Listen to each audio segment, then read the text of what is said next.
The space station hummed with quiet energy as Dr. Jiho Kang walked through the main corridor. His reflection appeared in the curved windows that looked out into the darkness of space. Stars scattered across the void like tiny diamonds. He had been living on orbital station Kepler 442 for 2 years now, but the view still took his breath away sometimes. Today was different, though. Today, humanity would meet the Valari for the first time. Jiho adjusted his uniform and checked his tablet again. As the station's xenobiologist and cultural liaison, he would be one of the first humans to speak with these alien visitors. His hands felt cold despite the comfortable temperature. He had studied everything available about the Valari, but data and pictures were nothing compared to meeting them in person. The delegation arrived at noon. Station time. Jiho stood with Commander Yuna and 15 other crew members in the main docking bay. The airlock hissed and opened with a soft sound. They were tall, much taller than any human. The first Valari to step through stood nearly 8 feet high, their body covered in smooth plates that looked like dark metal but moved like skin. Their face was alien and insect-like, with large eyes that seemed to contain multiple colors shifting beneath the surface. Behind them, more Valari emerged, each one imposing and graceful. But then Jiho saw her. She was smaller than the others, maybe 6 feet tall. Her body was similar to theirs, but more delicate. Where the other Valari moved with mechanical precision, she seemed almost hesitant. Translucent wings folded against her back, caught the light and shimmered like oil on water. Her eyes were larger in proportion to her face, and they moved constantly, taking in everything around her. "Welcome to Kepler 442, Commander Yuna said, her voice calm and professional. A small device on her collar translated her words into the clicking, whistling language of the Valari. The lead Valari, who identified himself through the translator as Ambassador Daewon, responded with formal greetings. His voice through the translator was flat and without emotion. The ceremony continued with speeches and presentations. Jiho tried to focus, but his attention kept drifting to the small Valari female. She stood at the back of the group, slightly apart from the others. Her eyes kept changing colors, blue, green, purple, back to blue. Jiho had read that Valari eyes showed their mental state, but he couldn't remember what the colors meant. She seemed to be looking at him more than the others. When their eyes met, she didn't look away like the other Valari did. She held his gaze for a long moment. The reception moved to the station's main hall. Tables held food from Earth. The Valari didn't eat the same way humans did, but the gesture was important. Jiho stood near the observation window with his tablet, ready to answer questions or help with translation issues. The small Valari female approached him. Up close, he could see the fine details of her face. Her skin had a faint pattern like scales, and her eyes reflected his image back at him in fractured pieces. "You are Dr. Kang," she said. Her voice came from the translator device she wore, but it sounded different from the other Valari, less flat, almost musical. "Yes," Jiho replied, trying to keep his voice steady. "And you are?" "I am called Hana. It is a human word we chose for this mission. My true name cannot be spoken with your mouth." "Hana is a beautiful name," Jiho said. "It means flower in Korean." Her eyes shifted to a soft pink color.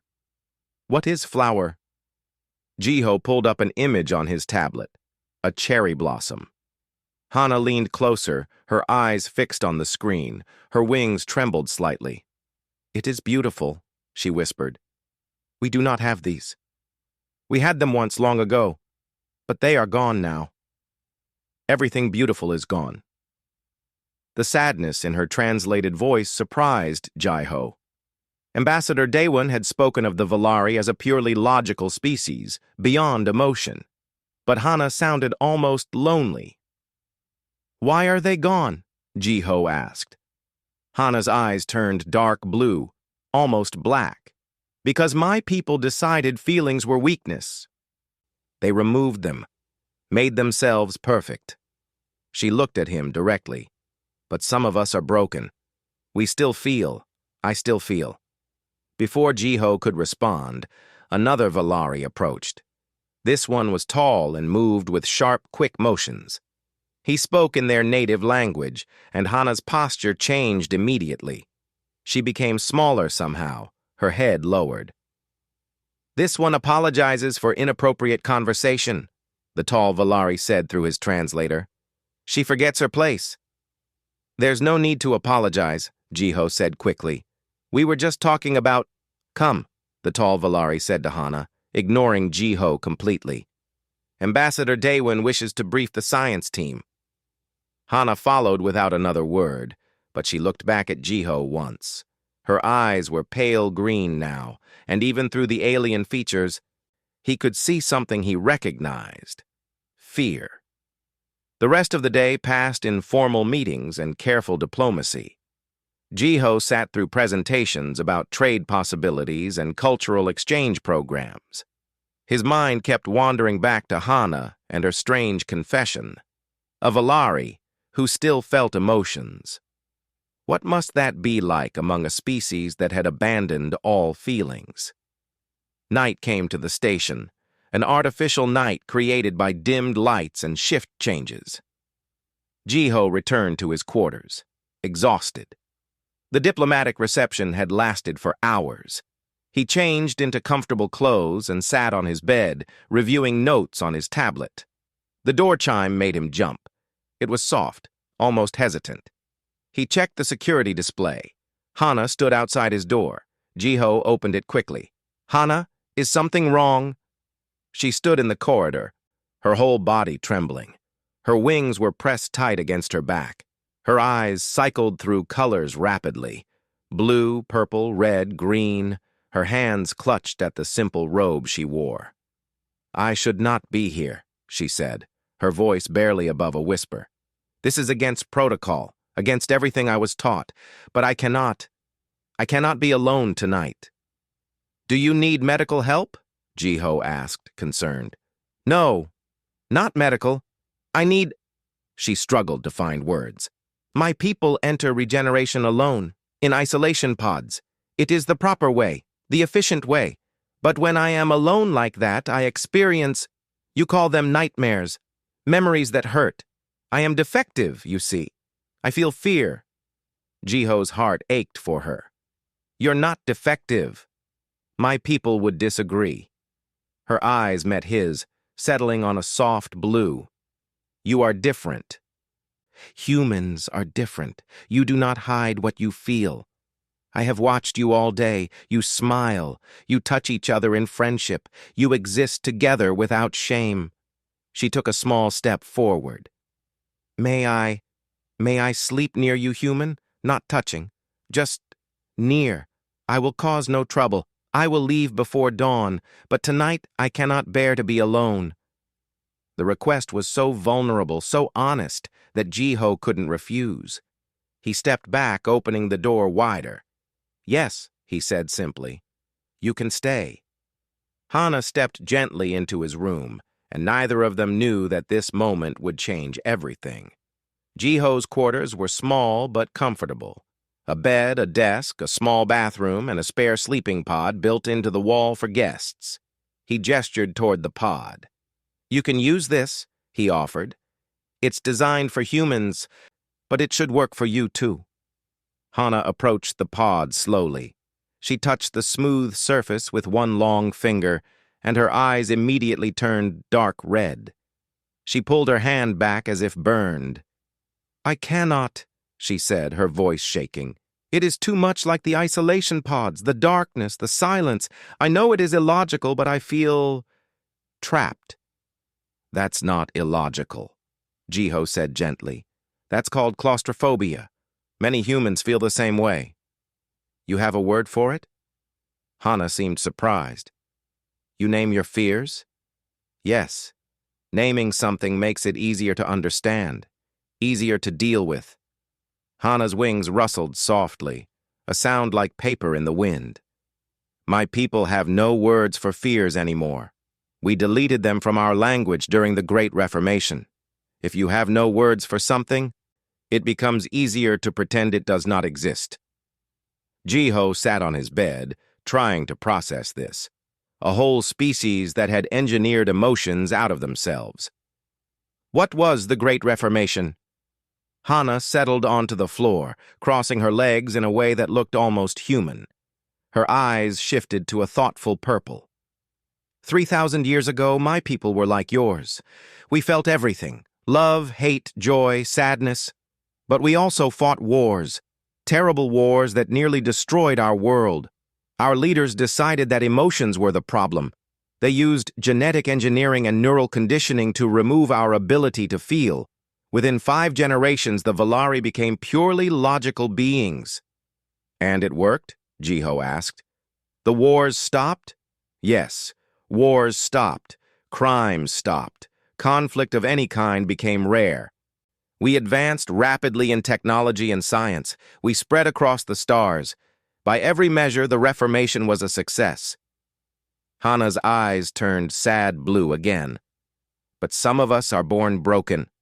The genetic changes do not take properly. We feel things we should not feel. We are kept hidden, used for our intelligence if we are useful, but never accepted. How many of you are there? The ones who still feel? I do not know. We are not allowed to meet each other. We are isolated. I only know I am not alone because sometimes in medical reports I see notes about others with my condition. But we are scattered across Valari space, alone. The loneliness in her voice made Jiho's chest hurt. He had felt alone after his parents died when he was young, but he had always had someone. Teachers, friends, his grandmother. Hana had no one. You're not alone now, he said quietly. Hana looked at him for a long moment. May I ask you something personal? Of course. Why do you look sad sometimes? I have watched you when you think no one sees. You have people around you, friends, but you still seem apart from them. Jiho was taken aback by her perception. I lost my family when I was young. I learned to be independent, to not need people too much. I guess I built walls without realizing it. Walls, Hana repeated. Yes, I understand walls. Mine are made of silence. Yours are made of distance. Different materials, same purpose. They talked for hours that night. Jiho told her about Earth, about oceans and mountains and cities filled with people. He showed her pictures of his grandmother's garden, explained the concept of music, described what rain felt like on skin. Hana absorbed everything with an intensity that was almost overwhelming. In return, she told him about the Valari homeworld, cities of crystal and metal that stretched for thousands of miles, ships that could fold space itself, lifespans that reached 3,000 years, but also the emptiness of it. No art, because art came from emotion. No music that wasn't just mathematical patterns. No poetry, no stories, no dreams. We are very advanced, Hana said, but we have forgotten how to live. We exist, we function, but we do not truly live. As the station's night cycle deepened, Hana's eyes began to shift more slowly, settling on a soft green. I should enter regeneration, she said, but I am afraid. What are you afraid of? The nightmares. They are always the same. I am a larva again, small and confused. I am with my clutchmates, hundreds of us together in the nursery. Then the evaluators come. They test us. They find the defect in me. They take me away from the others. I am alone in a white room, and I scream, but no one comes. I wake up, and I am still alone. Jiho felt anger rise in him. They separated you because you could feel? You were just a child. They had no choice. Emotional contagion is dangerous to them. One broken Valari among healthy ones could spread the defect through behavioral influence. I was isolated to protect the others. That's cruel. That is logical, Hana corrected, but her voice carried no conviction. Or so they tell me. Where do you sleep on your ship? Jiho asked. I have a small chamber. It is efficient, quiet, very, very quiet. Her wings trembled. I hate it. Jiho made a decision. He grabbed a spare blanket from his storage locker and spread it on the floor beside his bed. Sleep here. Well, regenerate here. You won't be alone. I'll be right there. He pointed to his bed. If you have nightmares, you can wake me up. Hana stared at the blanket on the floor. This is highly irregular. Yes, Jiho agreed. It violates multiple protocols. Probably. If Ambassador Daewon discovers this, there will be serious consequences. We'll be careful. Hana's eyes cycled through several colors before settling on a warm gold that Jiho had not seen before. Thank you, Jiho Kang. You are very strange for a human. You're very strange for a Valari, he replied with a smile. That night, Hana lay on the blanket, her eyes slowly dimming as she entered her regenerative state. Jiho lay in his bed, not sleeping, just listening to her quiet breathing. It sounded almost human. In the morning, she was gone before he woke.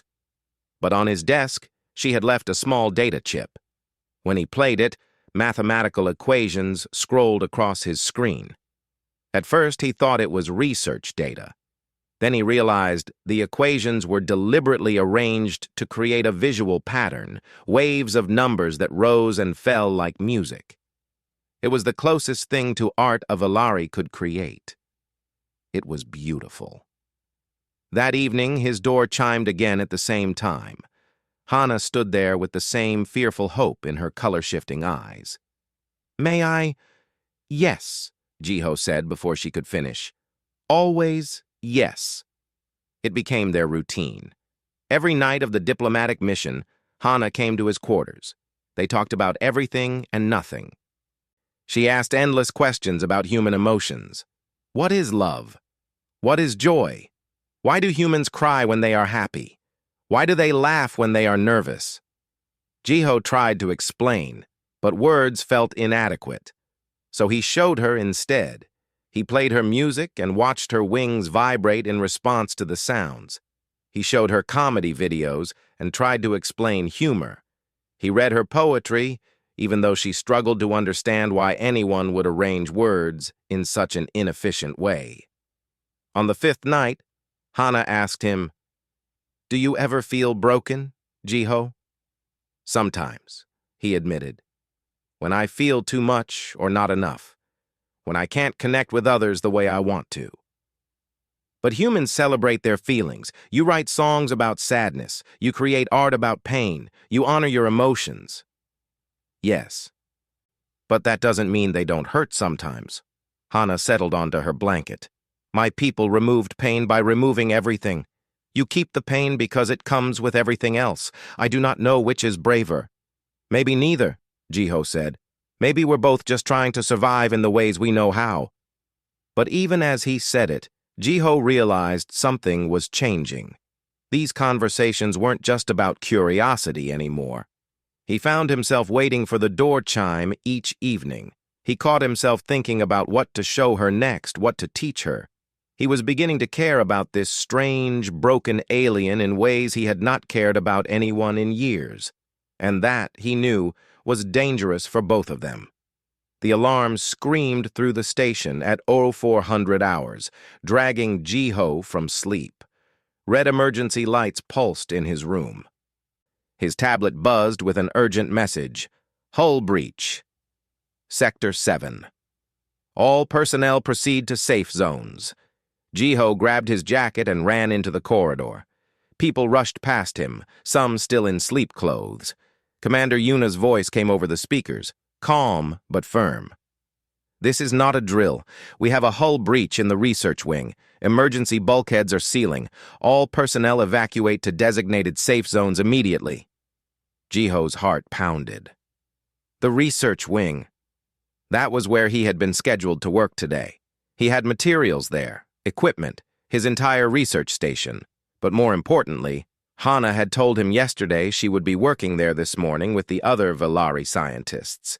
He ran against the flow of people, toward the research wing instead of away from it. "Jiho, where are you going?" someone shouted.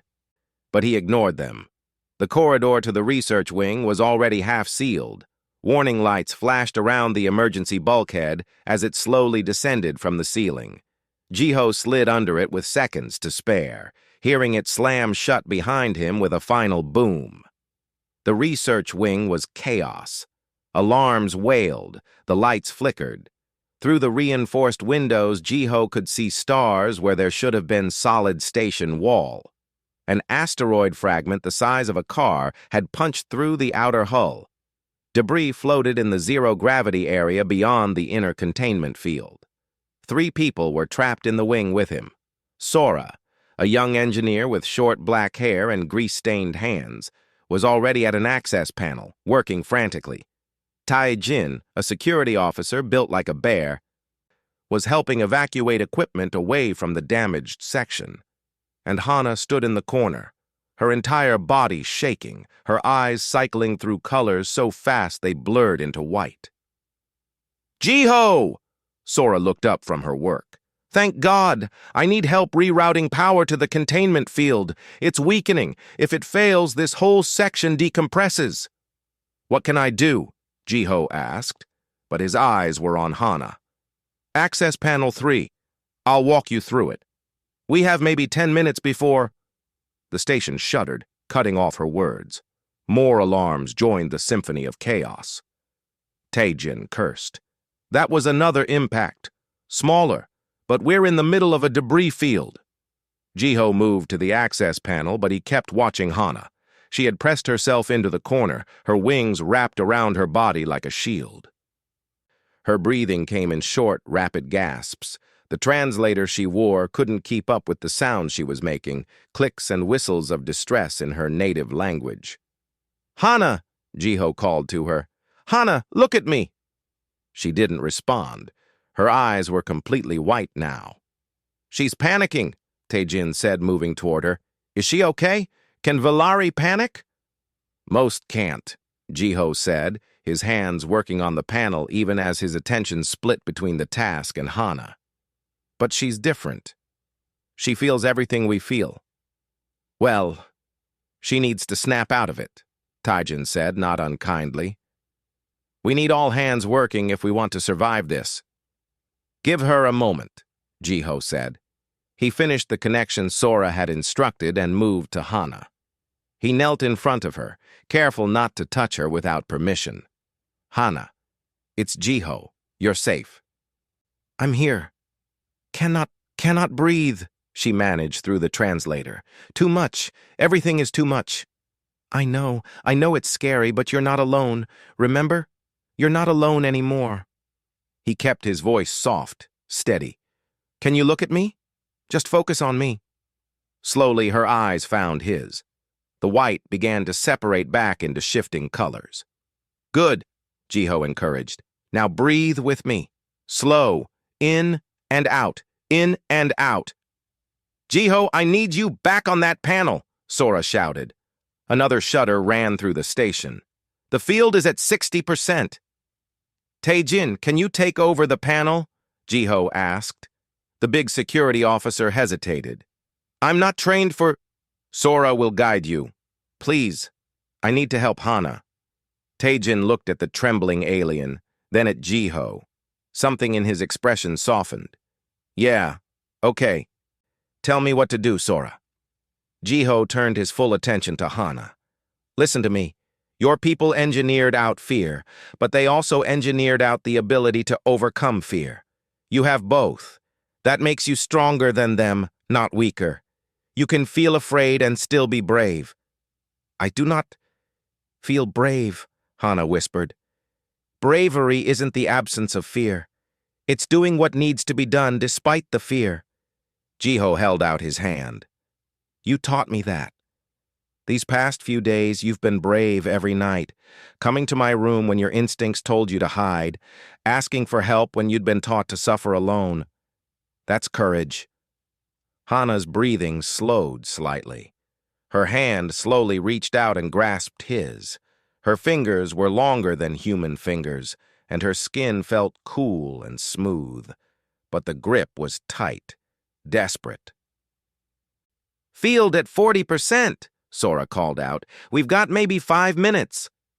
"Tell me a story," Hana said suddenly, "like you did before, about the lonely star." "Now?" Jiho asked, surprised. "Please, I need something to hold on to, something that is not fear." Jiho understood. He had done the same thing as a child during thunderstorms, asking his grandmother for stories. He squeezed Hana's hand and began. "There was once a star that burned alone in the darkness," he said, his voice cutting through the alarms and chaos. "It had no planets, no companions, just endless void in all directions. The star burned bright, as stars do, but its light touched nothing and no one." Sora and Taejin worked frantically at the panels, but even they seemed to quiet slightly, listening. "One day," Jiho continued, "a small planet wandered into the star's gravity. It was a cold, dead world, but the star's warmth touched it. For the first time, the star's light meant something. It had purpose. Then another planet came, and another. Soon the star had a whole family of worlds circling it." "Field at 30%, Sora announced, but her voice was less panicked. "Wait, Taejin, yes, that's working. Do that again." "The star realized something," Jiho went on, his eyes locked with Hana's. Her colors had settled into a deep, focused blue. "It had always been giving light and warmth, but it had been wasted in empty space. Now it was giving the same light to worlds that needed it. The difference wasn't in the star. It was in having something worth shining for." "That is a beautiful story," Hana said softly. Her shaking had almost stopped. "But it is also sad. The star was alone for so long." "Yes, but it found its purpose, and it wasn't alone anymore." "Field stabilizing," Sora shouted. 25% and holding. We're okay. We're going to be okay." Taejin let out a breath that was almost a laugh. "Well, damn, we did it."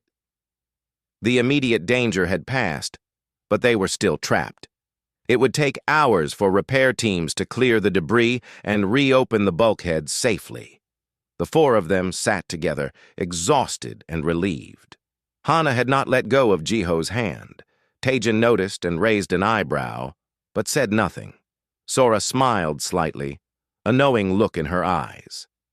"Thank you," Hana said to all of them. "You did not have to help me. I was weak when you needed strength."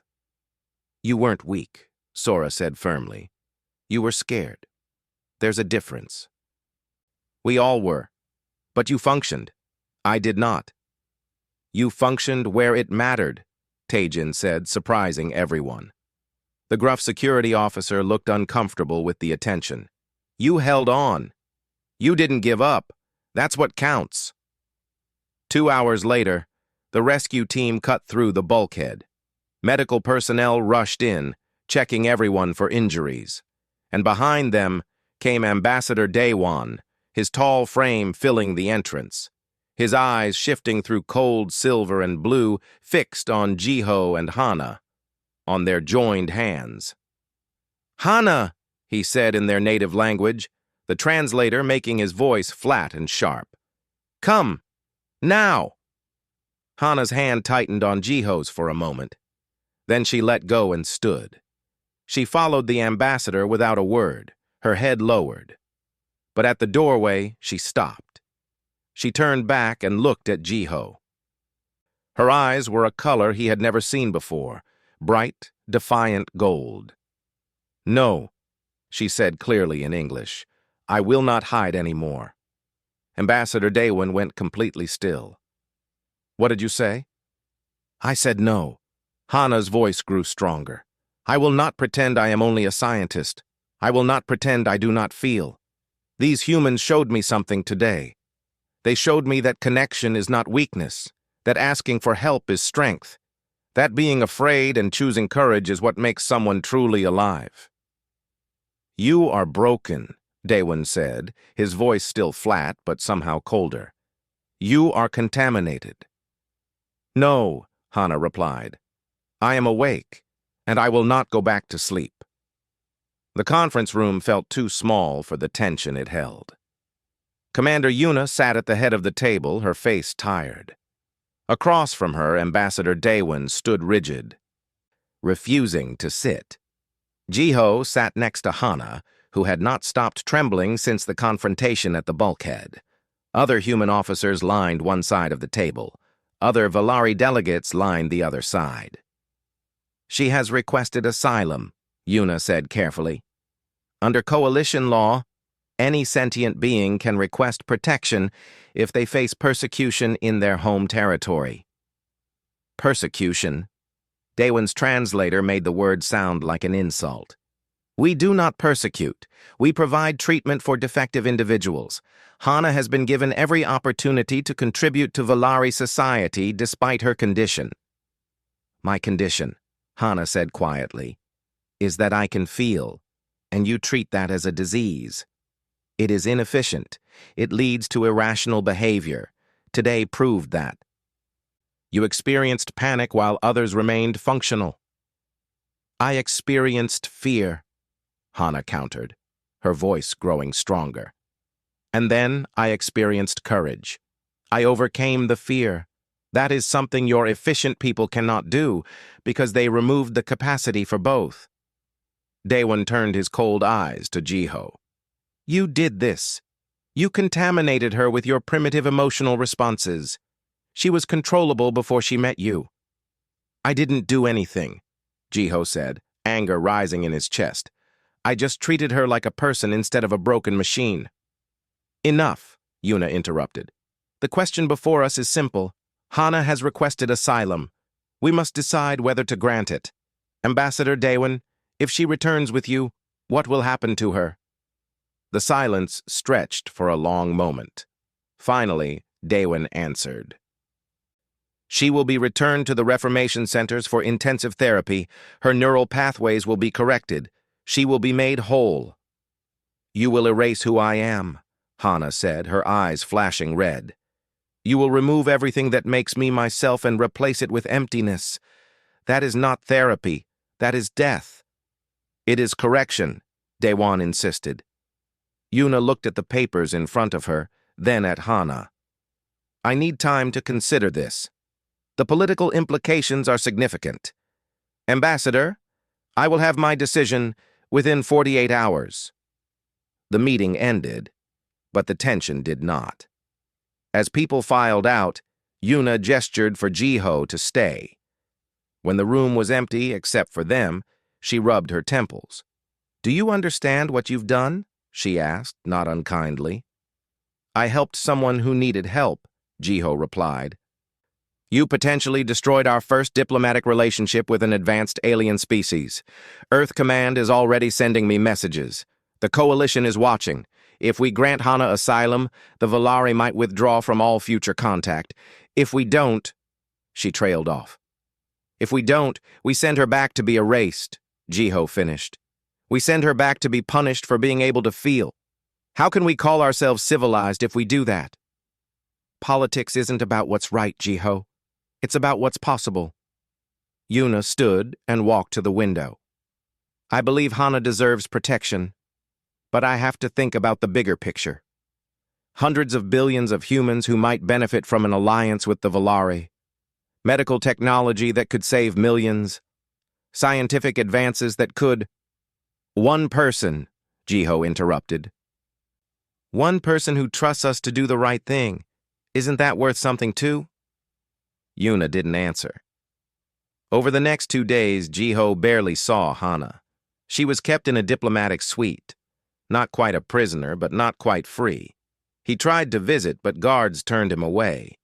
He sent messages that went unanswered. The waiting felt like torture.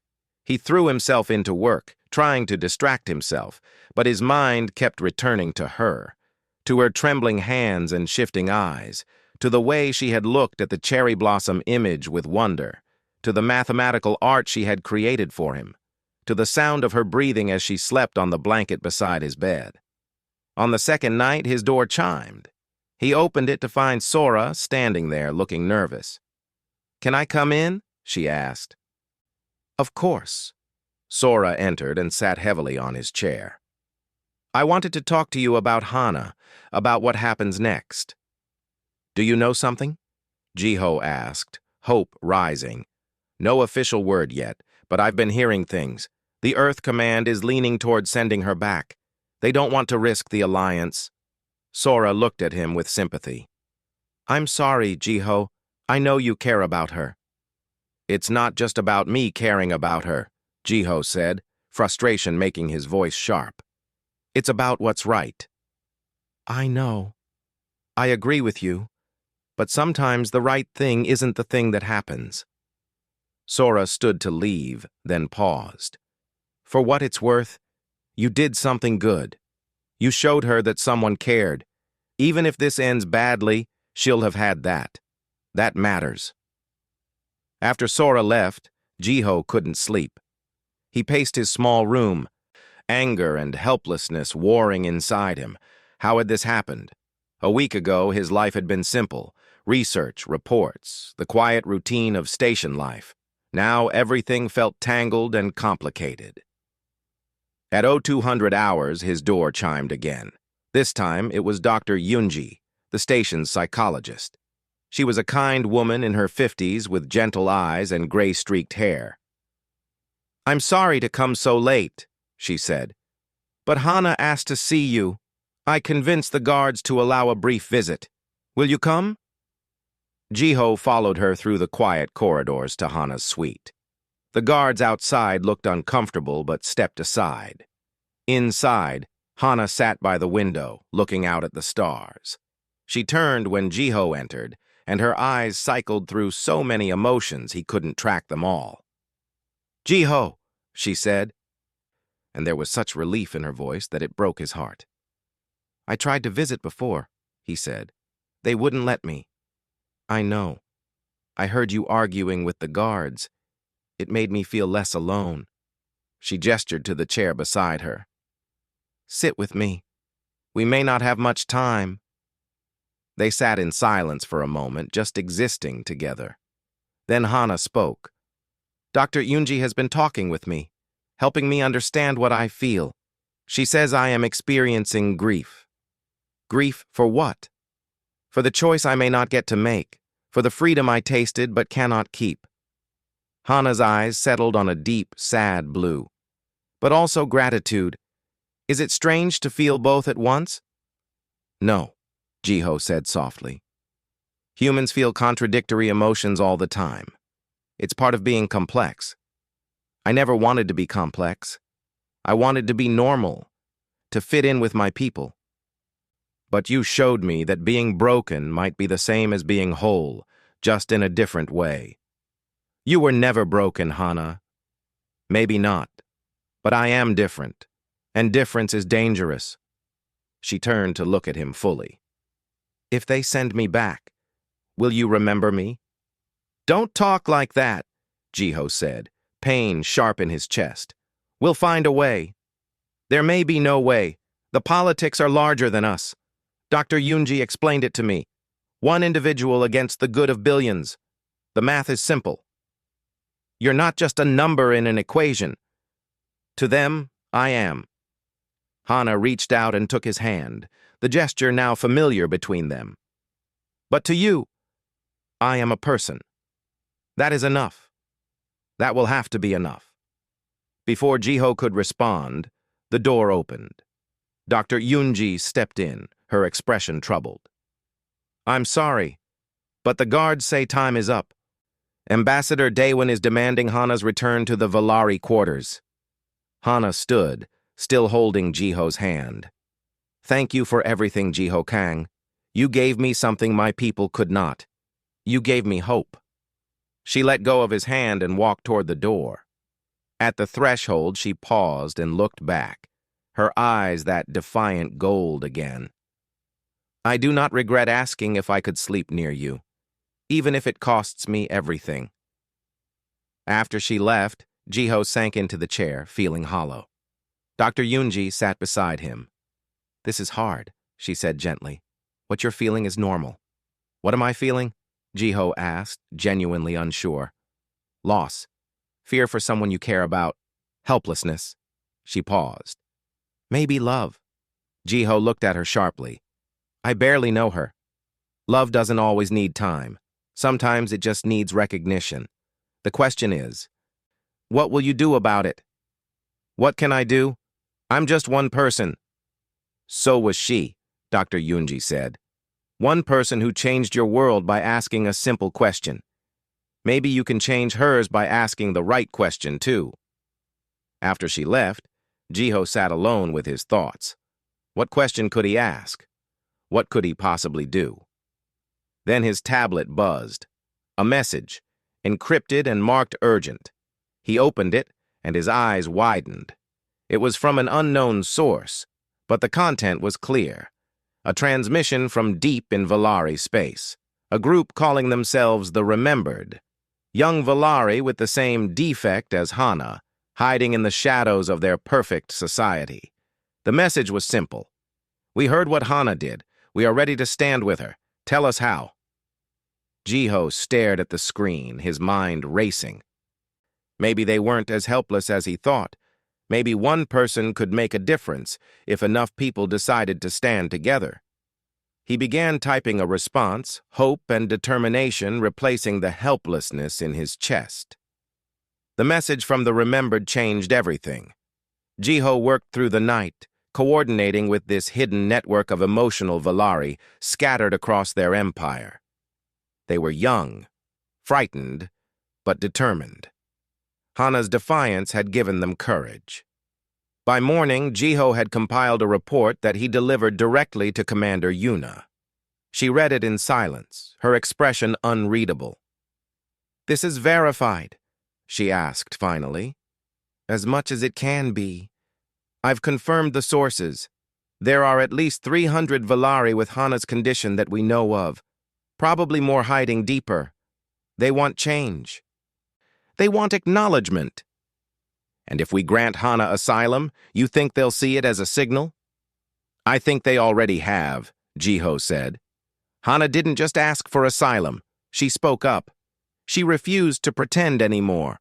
That's already inspired them. The question is whether we support that or abandon it." Yuna closed the report. "The decision is above my authority now. Earth Command wants a direct meeting with all parties. They're sending someone. Until then, the status remains unchanged." 3 days passed. 3 days of tension and waiting. Jiho was forbidden from contacting Hana directly, but he knew she was being pressured by Ambassador Daewon to withdraw her asylum request. He could only hope she stayed strong. On the 3rd day, the special envoy arrived from Earth. To everyone's surprise, it wasn't a military official or a politician. It was Dr. Minho Park, the coalition's head of xenocultural relations, an elderly man known for his wisdom and fairness. The meeting was held in the station's largest conference room. Everyone was present. Commander Yuna and her senior staff, Ambassador Daewon and the Valari delegation, Jiho and several other scientists, and Hana sitting alone on one side of the room, her eyes a dull gray that Jiho had learned meant resignation. Dr. Park spoke first, his voice calm and measured. "I have reviewed all reports and consulted with Earth Command and the Coalition Council. This is an unprecedented situation. We are being asked to choose between diplomatic relations with a powerful species and the protection of one individual. But I believe that frames the question incorrectly." He turned to Ambassador Daewon. "Ambassador, I want to understand something. You call individuals like Hana defective, but what I see is someone capable of extraordinary courage, adaptation, and growth. From a human perspective, those are valuable traits. Why do the Valari consider them weaknesses?" Daewon's eyes remained cold silver. "Because they create inefficiency. Emotional individuals make decisions based on feelings rather than logic. They form attachments that cloud judgment. They experience pain that serves no productive purpose." And what have the Velari gained through this efficiency? Dr. Park asked. We have built an empire spanning hundreds of worlds. We have extended our lifespans to thousands of years. We have eliminated crime, poverty, and war. We are the most advanced civilization in this region of space. Yes, Dr. Park agreed. But in 3,000 years, what have you created? What art, what music, what stories? What new ideas have emerged from your perfect logical society? The silence was telling. Finally, Daewon spoke. We do not require such things. They are distractions from true progress. Or perhaps, Dr. Park said gently, they are the definition of true progress. Technology advances, but culture defines why that advancement matters. He turned to the room. I consulted with historians before coming here. In those 3,000 years, Velari technology has advanced incrementally, but your society has remained static. No new philosophies, no cultural evolution. You have achieved stability at the cost of growth. Another Velari stepped forward. One Jiho hadn't noticed before. This one was older, their plates darker and marked with age. They spoke in the Velari language, and the translator rendered it. I am Council Member Hyon, they said. I represent a minority faction within Velari leadership. What the ambassador says is true. We have achieved great stability, but we have also recognized a problem. We are stagnating. Our civilization no longer innovates in meaningful ways. We refine what exists, but create nothing truly new. Some of us have wondered if the Reformation went too far. Daewon turned sharply to Hyon. You dare speak of this here? Before aliens? Yes, Hyon replied calmly, because this situation has forced us to confront what we have avoided for millennia. Individuals like Hana are not defects. They are echoes of what we once were, and perhaps what we need to become again. The room erupted in murmurs. Dr. Park raised his hand for silence. Council Member Hyon, what are you proposing? A compromise. An experiment. Hyon turned to Hana. We do not send her back for correction. Instead, we ask her to help us understand what was lost, to serve as a bridge between what we are and what we might become again. Hana's eyes shifted to purple. Surprise. You want me to return? Willingly? Not to be corrected, to be studied, to teach us. We have located others like you, the ones calling themselves the Remembered. We propose creating a research colony where they can live freely, expressing their emotions, developing their culture. We will study them, learn from them. See if reintegration of emotions is possible for our species. And if your experiment fails? Hana asked, her voice careful. If you decide emotions are indeed inefficient? Then we have our answer, and we continue as we are, Hyon said. But if it succeeds, we may have found the path to becoming whole again. Ambassador Daewon spoke, his voice sharp. This is madness. You would undo 3,000 years of progress based on the whims of defective individuals?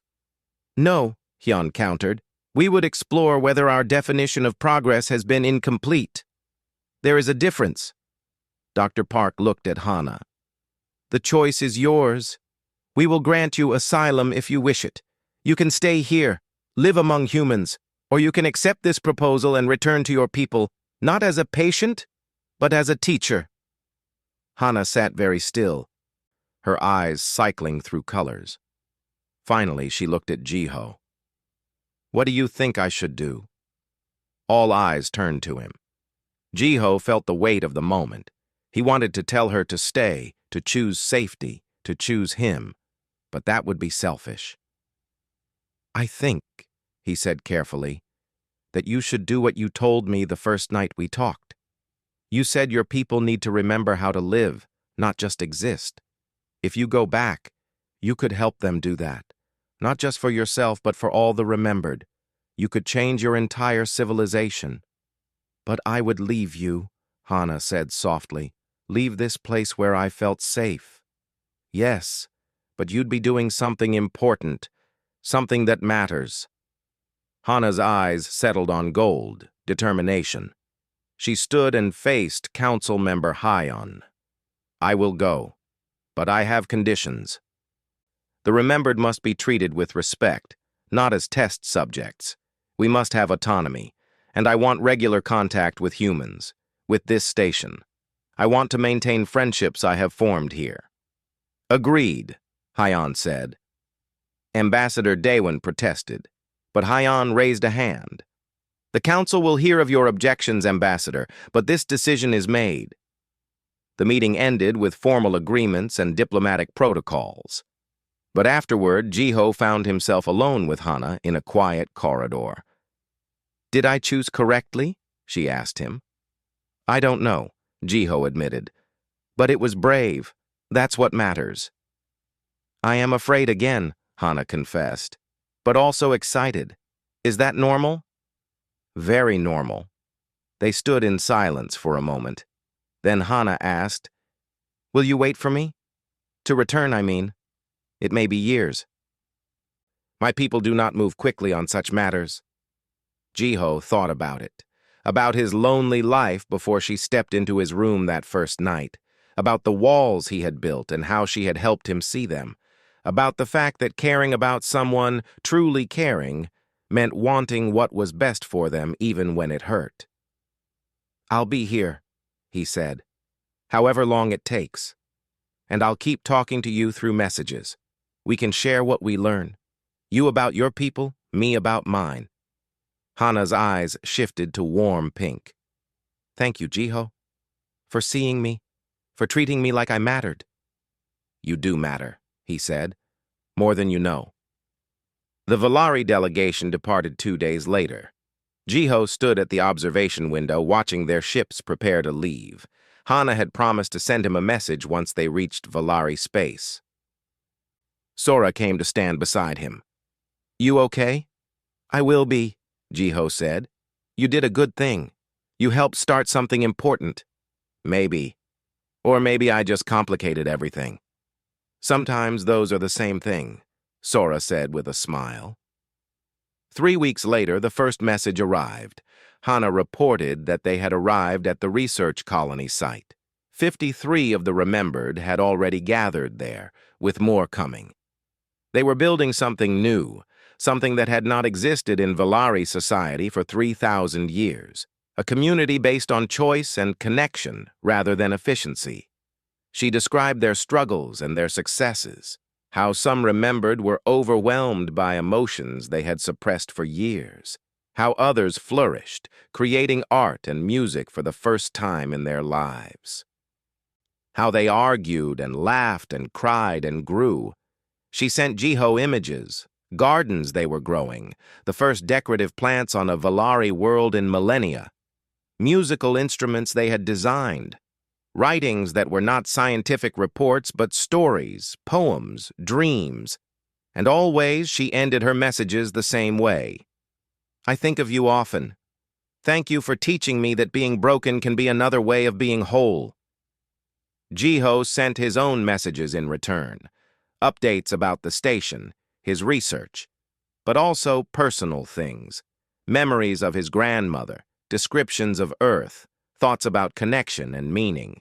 They built a friendship across the vast distance of space, one message at a time. 3 years later, Jiho was in his quarters when his tablet chimed with an incoming priority message. He opened it and saw Hana's face on the video transmission. Her eyes were bright gold. Jiho, she said, and he could hear the joy in her translated voice. The experiment is being declared a success. The Council has approved the creation of 5 more remembered colonies. They are sending ambassadors to Earth to learn about human culture, and I have been chosen to lead the first diplomatic mission. That's amazing, Jiho said, his heart racing. Yes, and Jiho, I will be coming to Earth, to the station, in approximately 3 months. She paused, and her eyes shifted through several colors before settling on a shade he had never seen before, deep rose mixed with gold. When I arrive, may I sleep near you again? like that first night? Jiho felt emotions swell in his chest. Joy, hope, anticipation, and something deeper that he had been afraid to name. Yes, he said, his voice thick. Always yes. The connection ended, but Jiho sat smiling at the blank screen. Outside his window, the stars burned in the darkness. Somewhere out there, among those distant lights, an entire civilization was learning to feel again. Learning that efficiency wasn't the same as purpose. That logic without emotion was only half of being alive. And it had all started with one simple, brave question. May I sleep near you, human? Jiho looked around his quarters. The spare blanket was still stored in his locker. He would get it ready. He would wait, as he had promised. And when Hana arrived, when she stepped gently into his room once more, he would welcome her not just as a friend, but as someone who had changed his world and her own. Someone who had taught him that being human meant having the courage to connect, to feel, to care, even when it was difficult, even when it hurt, even when the outcome was uncertain. Because that courage, that vulnerability, that willingness to reach out across the darkness, that was what made life worth living. That was what made them human. And now, it would make the Valari whole again too.